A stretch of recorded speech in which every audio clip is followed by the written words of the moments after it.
Assalamualaikum warahmatullahi wabarakatuh. Alhamdulillahirabbil alamin.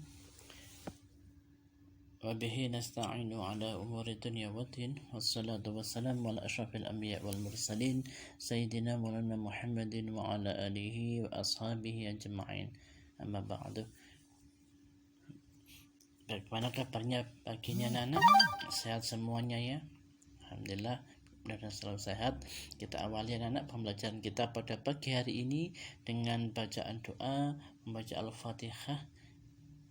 Dengan iringan doa mudah-mudahan kita semua senantiasa diberi kesehatan oleh Allah. Kedua orang tua kita, saudara-saudara kita semuanya, keluarga besar SMP kita, seluruh bangsa Indonesia mudah-mudahan diberi kesehatan oleh Allah, dijauhkan dan segera dihilangkan pandemi corona dari bumi persada ini ya Allah. Mudah-mudahan kita semua mendapat ilmu yang barokah dan manfaat. Mudah-mudahan diberi rezeki dari Allah, rezeki yang halal dan barokah. Ala hadhihi niyatis salihah biridhaka ya Allah bi syafaati rasulillah. Syai'ulillah lana wa lahumul Fatihah.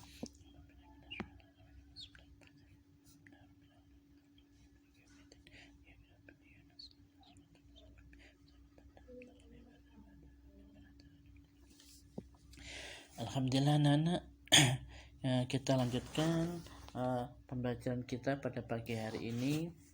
Tetap semangat ya belajarnya. Mudah-mudahan meskipun kita masih daring anak-anak, masih belajarnya melalui jaringan dari rumah masing-masing, mudah-mudahan tetap semangat. Baiklah, pada minggu yang lalu kita telah mempelajari sedikit di awal tentang toleransi, yang kita awali dengan membaca Al-Quran surat Al-Hujurat ya. Hari ini kita akan perdalam lagi makna dan kandungan yang ada dalam surat Al-Hujurat tersebut. Ini anak ya, sebelumnya kita awali ini contoh-contoh gambar yang ada di buku paket kamu anak-anak, itu berisi tentang bentuk toleransi yang ada di negara kita. Ya, seperti kamu ketahui, negara kita itu penuh dengan perbedaan. Agamanya saja yang diakui tidak hanya satu agama, tidak hanya Islam yang diakui Indonesia, tapi ada agama-agama lain, agama Kristen, Protestan, Katolik, ada Hindu, Buddha, dan Konghucu. Itu semuanya dihargai di Indonesia. Makanya kita tetap harus saling bertoleransi, saling menghormati dan menghargai perbedaan.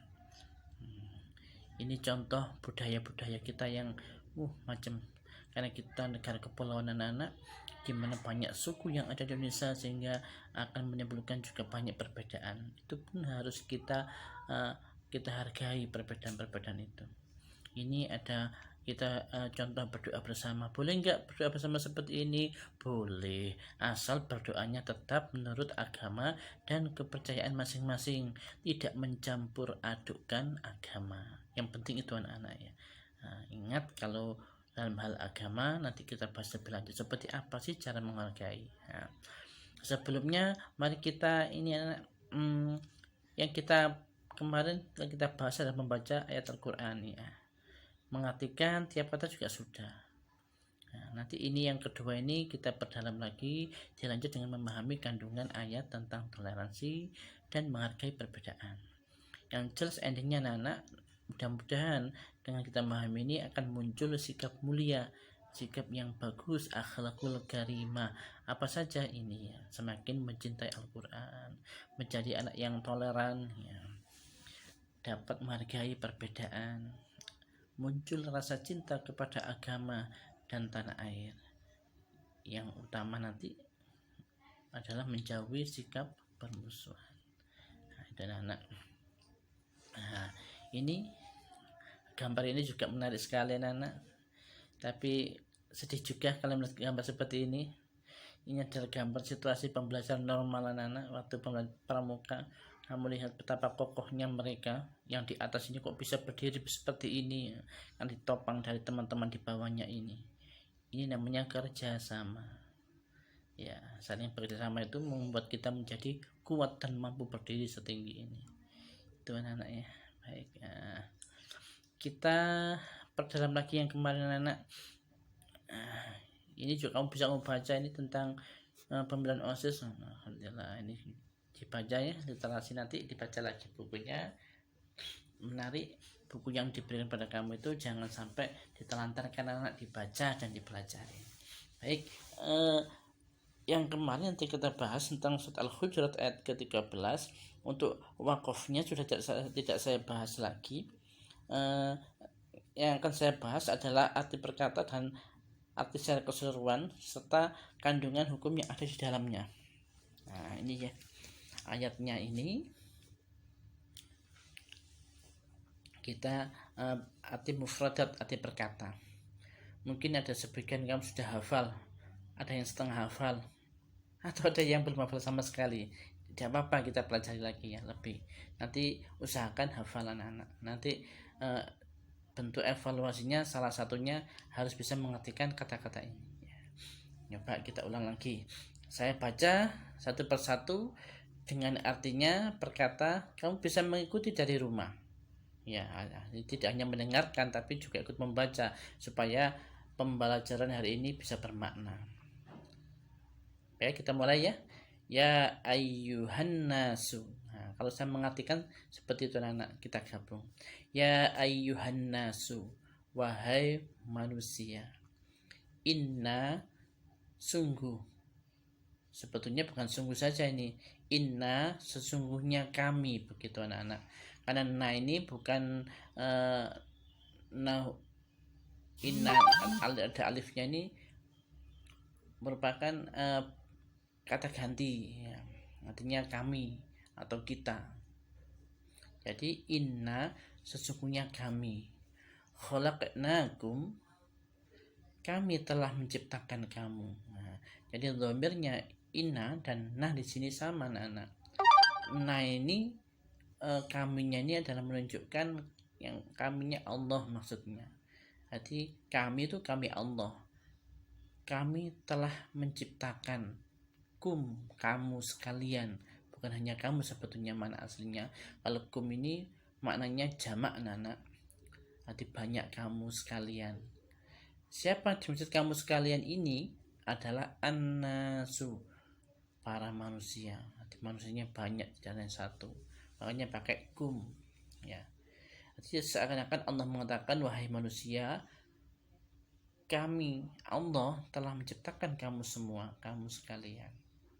Jadi para manusia itu didahului firman Allah, berfirman, wahai manusia, aku telah menciptakan kamu sekalian.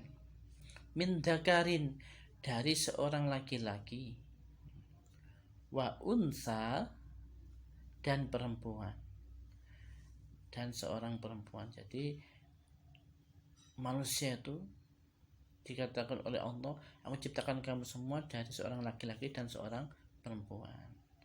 Betulkah begitu? Betul anak-anak. Kita semua berasal dari Nabi Adam, seorang laki-laki. Kemudian Allah menciptakan Ibu Hawa, seorang perempuan. Dari Nabi Adam dan Ibu Hawa inilah turun-temurun akhirnya jadi manusia sekian banyak sedunia ini anak-anak. Jadi Allah itu telah menjadikan kamu semua wahai manusia min dzakarin wa unsa, dari laki-laki dan perempuan. Dari laki-laki dan perempuan, satu laki-laki satu perempuan ini, wa ja'alnakum, dan kami telah jadikan kamu sekalian syu'uban, berbangsa-bangsa. Ya kan? Jadi Allah itu dari satu laki-laki dan satu perempuan itu menjadikan kamu semua manusia, kita ya, berarti ya, syu'uban itu berbangsa-bangsa, wa qabaila, dan bersuku-suku.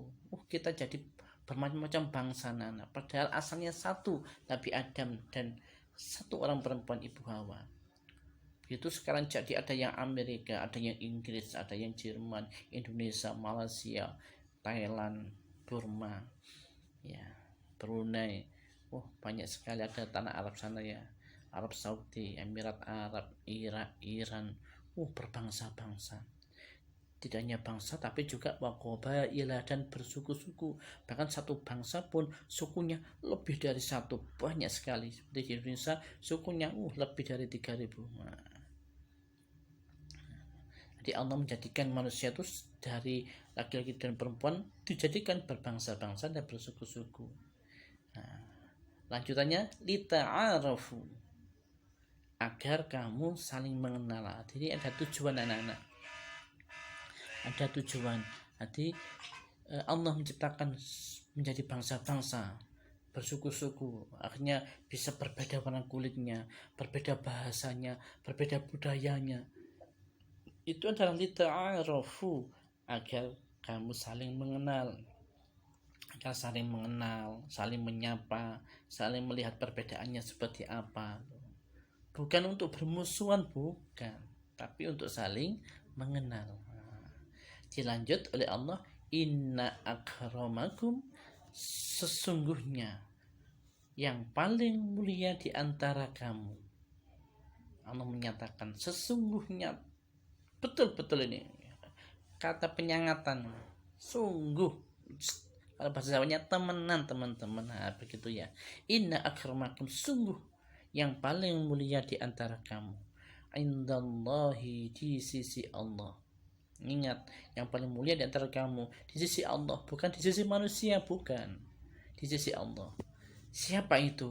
Atqakum, ialah orang yang paling bertakwa di antara kamu sekalian. Nah, itu begitu anak.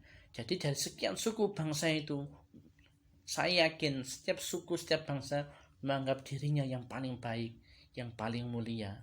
Tapi ingat, inna akramakum indallahi, orang yang paling mulia di sisi Allah itu adalah atqakum, ialah orang yang paling bertakwa. Ya, bahkan bukan setiap bangsa anak, setiap diri kita aja terkadang menganggap diri kita yang paling baik. Saya lebih baik dari teman saya. Punya orang tua saya lebih baik dari orang tuanya teman saya. Pasti perasaannya seperti itu. Tapi kalau orang yang beriman kepada Allah pasti akan mengingat ini anak-anak. Yang paling mulia di sisi Allah sekarang, besok, bahkan nanti di surga, di akhirat, yang paling dimuliakan Allah, yang paling mulia di sisi Allah adalah atqakum, orang yang paling bertakwa. Bagaimana gambarnya orang yang bertakwa itu? Orang yang selalu berusaha mengerjakan semua perintah Allah dan berusaha menjauhi semua larangan Allah. Itulah orang yang bertakwa. Tapi ingat anak-anak, di hari akhir seperti ini, hari akhir semakin dekat dengan kiamat, maka orang yang bertakwa ini seperti asing. Orang yang bergaul gak mau minuman keras, katanya banci, katanya kuper, katanya ketinggalan zaman dan sebagainya. Padahal orang seperti itu yang akan selamat anak-anak. Mengapa? Mereka adalah orang yang bertakwa kepada Allah, takut melaksanakan larangan Allah. Nah, itulah orang yang mulia di sisi Allah, bahkan paling mulia di sisi Allah. Makanya anak tetap bertahan anak-anak di masa terakhir ini, masa-masa semakin dari kiamat. Kita tahan, kita kuatkan takwa kita. Kita berusaha dimanapun kita berada selalu melaksanakan perintah Allah. Meskipun kamu tidak sekolah, dulu biasanya duhur kamu saya obrak-obrak dengan bapak ibu guru, ayo wajib sholat jamaah. Di rumah pun anak-anak tetap usahakan sholat berjamaah, tidak hanya duhur tapi juga asar, maghrib, isya dan subuh. Seperti itu ya.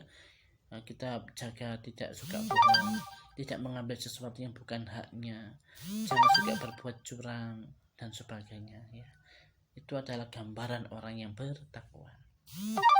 Ayat ini anak-anak ditutup oleh Allah dengan ungkapan ini, innallaha, sesungguhnya Allah, alimun, alimun, zat yang maha mengetahui, khabirun, dan maha teliti. Ingat kata alim dan khabir, ini adalah dua-duanya yang notabene adalah berdasarkan ilmu anak-anak. Allah itu alimun, maha mengetahui, tahu Allah siapa yang paling mulia di antara kita, di antara para manusia itu. Apalagi khabirun, teliti Allah, dan sangat teliti. Taunya tidak hanya dari melihat, bahkan sampai relung hati lubuk paling dalam pun Allah akan tahu. Alimun itu dari zat yang tampak secara khabirun yang tidak tampak, Allah tahu semuanya. Nah, seperti itu anak-anaknya. Jadi Allah tahu. Allah tidak butuh pengakuan.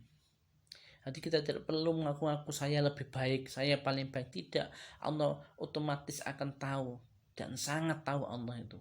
Alimun khabirun. Nah, itu Asmaul Husna yang saling menguatkan dua-duanya.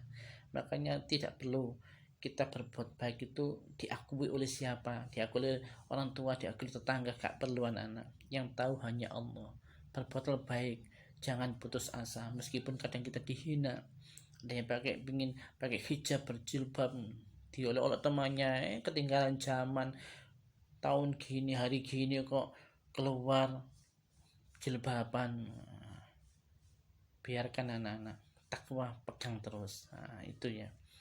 Kamu hari gini yang laki-laki mungkin gak mau ikut minuman keras, gak mau merokok, kamu dibilangin banci kamu, kuper kamu, hari gini kok gak bisa gaul.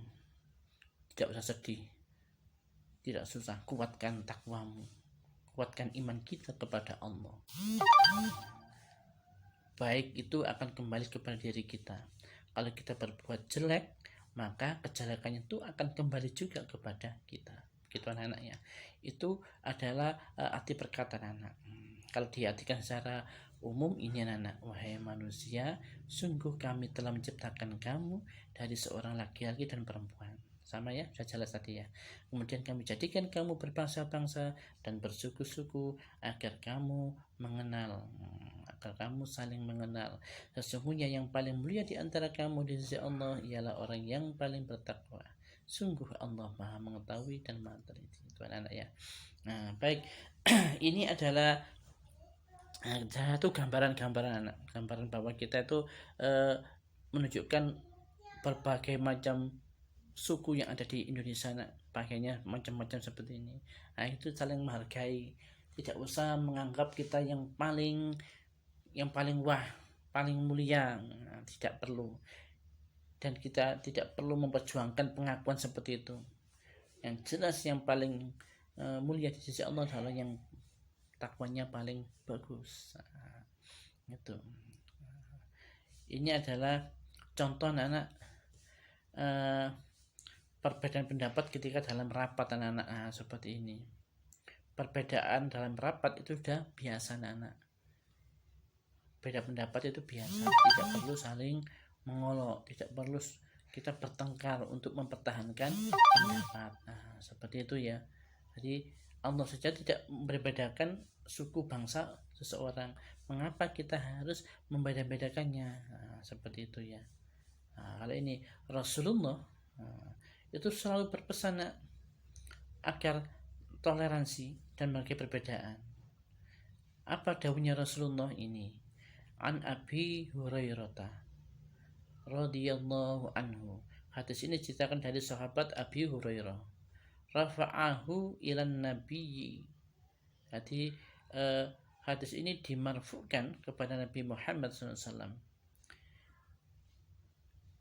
Kata Nabi dawuh, innallaha la yanduru ila suwarikum wa amwalikum walakin innama yanduru ila a'malikum wa qulubikum. Rawahu Ibnu Majah. Hadis ini diriwayatkan oleh Imam Ibnu Majah. Di Rasulullah bersabda anak, innallaha, sesungguhnya Allah iku la yanduru, tidak melihat, tidak memandang, ila suwarikum, kepada rupa kalian semua. Jadi Allah tidak memandang rupa tampan, cantik, ganteng, ayunya orang, tidak. Tapi yang wa amwalikum, dan juga Allah tidak melihat harta kalian semua. Allah tidak memandang orang kaya, orang miskin dengan pandang berbeda, tidak. Yang dipandang oleh Allah, yang dilihat oleh Allah bukan rupa atau hartanya, Walakin, dan tetapi, innama yanduru, sungguhnya Allah itu memandang, melihat, ila a'malikum, kepada amal kamu semuanya, kepada perbuatan kamu semuanya, wa qulubikum, dan hati kamu sekalian. Yang dilihat oleh Allah adalah amal perbuatan dan hati. Siapa yang baik hatinya, perbuatannya baik, hatinya baik, maka akan dipandang oleh Allah baik dan dianggap orang yang paling mulia di sisi Allah. Demikian anak-anak ya. Makanya biasakan nanti di rumah ada perbedaan dengan saudara, dengan orang tua, dengan tetangga, santai menghadapinya.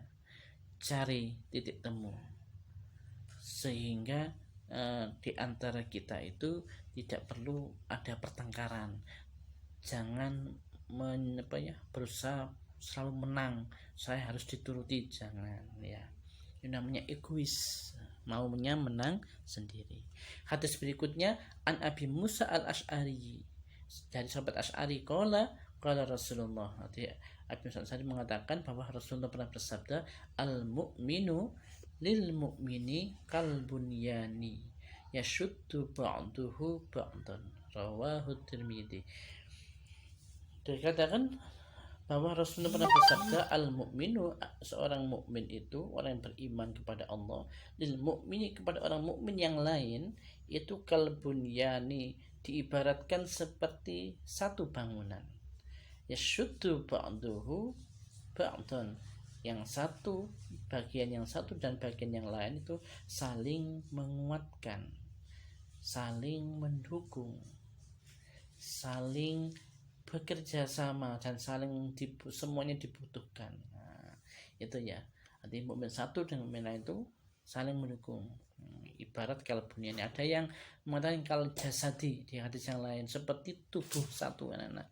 Sehingga ada bagian tubuh kita itu yang sakit, yang lain juga terasa sakit. Contohnya bagaimana kalau kamu berjalan kaki tersandung sehingga sampai jempolmu berdarah, maka otomatis mulutnya akan berbicara.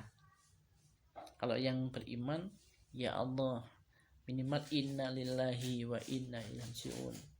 Atau orang yang biasanya bilang aduh, nah gitu ya, pasti otomatis mulut begitu. Bagaimana dengan anggota tubuh yang lain? Mata pasti akan langsung melihat ada apa dengan jempol saya. Oh, berdarah. Tangan tanpa disuruh akan bergerak anak-anak, dipegang jempolannya, dicarikan obat, mungkin langsung mulutnya langsung bergerak, ditiup, nah begitu. Tangannya bergerak cari obat, cari betadine, cari Revanol dan sebagainya. Nah, jadilah seperti itu anak-anak, antara mukmin yang satu dan yang lainnya itu saling bekerja sama. Satu disakiti, maka yang lain juga akan terasa sakit, dan saling membantu, saling menolong. Ingat, tapi tetap dalam hal kebaikan. Ta'awanu 'alal birri wat taqwa, tolong menolong kamu dalam hal kebaikan dan takwa kepada Allah.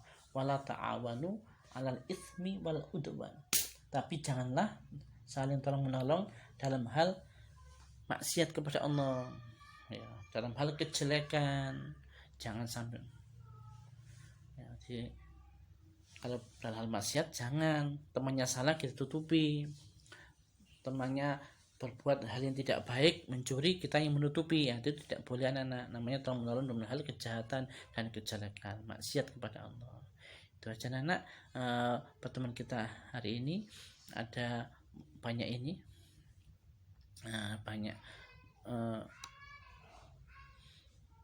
banyak cerita-cerita bisa kamu baca ini di tempat kamu. Untuk tugas hari ini anak-anak, silahkan kita latihan evaluasinya, kita perdalam lagi dengan mencoba pengetahuan kita sampai di mana kita sudah mengetahui tentang hal ini. Nah, nanti lain kali akan saya ceritakan tentang ini anak, menarik sekali. Bisa kamu baca dulu, nanti saya tambah dengan saya ceritakan tentang hal ini yang lebih lengkap lagi. Ini ada latihan soal anak-anak, ayo berlatih di halaman berapa ini, halaman 274 ini. Silakan kamu kerjakan anak-anak ini kamu kerjakan. Nanti saya sediakan link untuk mengirimkan Kamu tinggal mengirim jawabannya saja.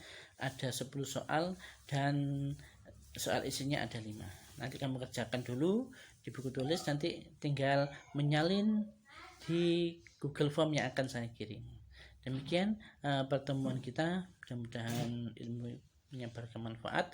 Sampai ketemu minggu depan. Saya akhiri, wassalamualaikum warahmatullahi wabarakatuh.